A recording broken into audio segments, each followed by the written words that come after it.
staying with us, some young people ask why should they fix environmental damage created by their elders in the first place. Other youth are now open to new ideas and aren't constrained by how things should be. Middle-aged Ian Wallace finds youth in this week's Environment Report. It is yet another rainy day in Arima. The water benefits the fruit trees and also the flowering plants. The playground is silent as rain washes out play. Not so good news for children, one would think, but the students are not bored indoors.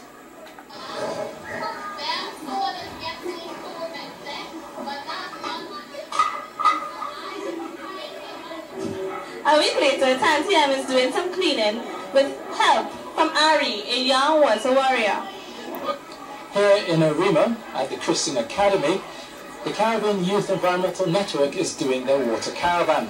They're here to educate the youth on water and how to conserve it as well as protect it for not only their generation, but for generations to come.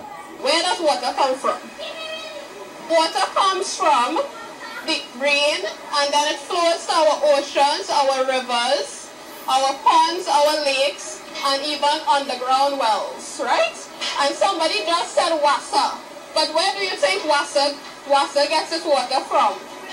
Rain. Through working with CYEN, I see that there is hope for the future of Trinidad and Tobago environmentalism, because during presentations, working with children, engaging them in the environmental work, you see their enthusiasm for environmentalism, and you see how much they really know. And I think through working with CYEN as well, it gives the opportunity for me to see, as a future leader, what the direction of Trinidad and Tobago should go in. And it's really important that the government of Trinidad and Tobago and all policy makers get in tune with the opinions of young people. The local chapter of the Caribbean Youth Environment Network also shares the views of the Caribbean youth with the world through an online magazine called ECOLife. So although ECOLife is written by, published by, and designed by young people, for young people, there are also aspects of it that are important for the older people to read, because through reading ECOLife, they will have an access to something that's very critical, which is the voice and the opinion of young people. The education of our youth is not only for academics, but also for the environmental issues facing the country. The Trinidad and Tobago chapter of CYEN aims to conserve the rivers not only in East Trinidad, but also in Tobago.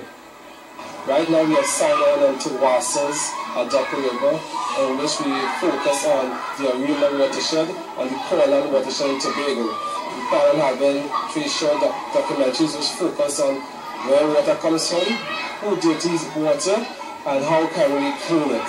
So how can we mitigate all the effects of water? So we just go around doing awareness. We hope at the time their parents and their probably older siblings about water, and probably inspect them to see what they're doing. So we train them from young to be water warriors. So go in there and be forced and say, no, don't waste water. That's our main aim. What about the drain? Which is right or wrong? Very good. And their work may well bear fruit in years to come, to the benefit of all. For the Environment Report, I am Ian Wallace.